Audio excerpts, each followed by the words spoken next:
Kaiju fans are really eating good this week. I mean, we had the trailer come out for Godzilla X Kong New Fire. Now we got Godzilla Minus One coming out the same week. You can't get better than this.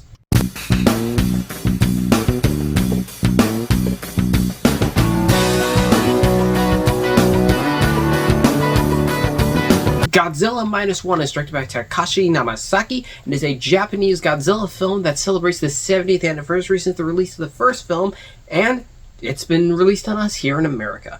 In here, Japan is recovering from the fallout of World War II and the 2 atomic bombs, and struggling people trying themselves with new struggles, including a kamikaze pilot who finds himself involved in a family dynamic with 2 other people. But soon a monster rises from the deeps of the ocean, swelled and drenched in all the atomic power of the bombs, here to wreak havoc and destruction on the still struggling Japan. Godzilla is something that I feel like has just been watered down and tainted, very Americanized, I feel like, and in a way we're just a bastardized version of what it used to be. I love the MonsterVerse we got going on right now with Warner Brothers. By the way, this is not attached to that. I think it's a fun distraction. And there's something, though, that's always inherently missing from when the Japanese make a movie like this. They love Godzilla. In fact, Godzilla is a registered citizen over there. And whenever they make these films, and in general, I love Japanese films in general, there's always something a little more special about it. And this movie's no exception.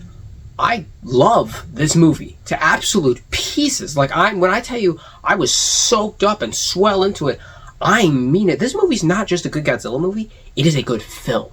This is a movie. It has so much going in. The characters, the layers beneath them, what it does with themes, what it does with cinematography. It's just beautiful. I'm still excited just talking about it right now. And it's rare I see a movie and keep this much excitement for it. This movie's phenomenal. Let me talk to you about it. The performances in here by our leads are some of the best ever, because these, not just the way they're written, but the way they're performed, are human characters I care about. That's like one of the complaints we always have about the American stuff, is we don't care about the humans. I cared about these people. Even the nobody people with no lines were just running from Godzilla. Because this movie doesn't just make you care about the characters, but the entire country, the society. It really paints a picture. It's this very broken country.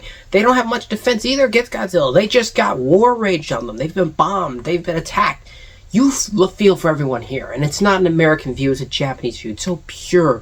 And there's artistry behind it. And it's just so great. There's an interview that the director did with Corridor Crew where he talked a lot about what he wanted to do with this movie, and he even talked about how with Godzilla, the director did some of the visual effects works on him, which means he has a personal take on this, because he has a background in visual effects, and it shows. Godzilla in here is freaking terrifying. This thing is by no means the anti-hero, the hero, no, he's the bad guy. He's the force to be reckoned with. He's the monster that comes out the ocean. When he comes out in the movie, every time you see him, you're just like, oh no, he's back. And just even the way people react, the music, the sound design for him was flawless. And the design for Godzilla is one of my favorite. Of all the CG in here was so good. Considering this movie doesn't have this massively huge budget, it is incredible to look at. I loved everything. And the way Godzilla is used, the way he attacks, just the presence you feel from him. He feels so real and so terrifying in this movie. I commend what they did with him in here. He's genuinely a force, and despite the fact he's not on screen all the time, it's not like you're like, oh, I can't wait for Godzilla. You're like, no, I want to see what happened to my heroes and my characters right now. Like, are they okay? Because the characters are very natural human people. One of them is this kamikaze pilot who's disappointed himself, feels like he failed because he didn't die during the war, and he connects with his family who's been heavily affected by the war. It's so human, and they are so real. I just love this movie to absolute pieces, and something that, my God, this movie got right. The score. It knows when to be subtle, knows when to be bombastic. It's just such gorgeous work in this movie. This movie is pretty much, as far as I'm concerned, flawless. I love this movie to absolute pieces. I have no complaints after leaving the movie. As far as I'm concerned, this is the best Godzilla film I've ever seen. It's just perfect. It's perfection. I can't go on about it enough. The way everything is written, the way it's staged, the way it's shot. It's just glorious to see unfold on screen. And it's done in a way with such respect. And it's done with awe. And just the water CGI. It's so hard to get water CGI to look real. It looks so good in here. There's so many shots here that are just comp CG shots. 100% CG. And they look incredible in here.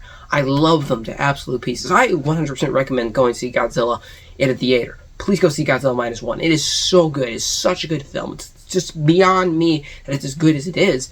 And it's just a real ride. And it's something that soaks into you and just really hits you in all the feels and stuff. It's definitely something you should check out. Enjoy it. Watch it. Take some friends with you. Because this is a treat you're not going to get to see often. I'm going to give Godzilla -1 a perfect 10 out of 10. So guys, thanks so much for watching. I appreciate you, and I'll see y'all next time.